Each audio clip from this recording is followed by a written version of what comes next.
তো গাইছেন কথা হইলো কি রুমটা খুলুমু আমার মা অ্যাকচুয়ালি কথা এনতে আশ্চর্য হয়ে যায় মানে তাই দিয়ে হমু তো মা হ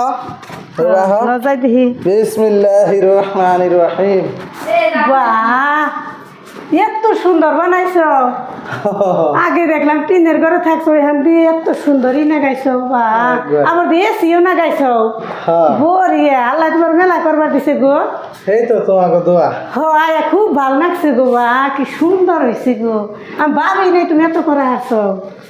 টিনের ঘর বাইরে কিন্তু এটা তাই তো দিয়ে পাকা ঘরে নিগাল না দেখা যায় টিনের ঘরের মধ্যে এত সুন্দর করছো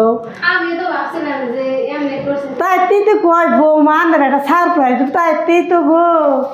সুন্দর হয়েছে বা আমার নাতি ভাই তুই এনে আরামে হয়েছে কয়দিন ধরে বাইতে যান বাইতে যাবে না বেতে যখন আমরা এসেছি আমি দাদুর নিয়ে পাগল হয়ে গেছি গে গাইছেন কথাটা হইলো কি গা মানে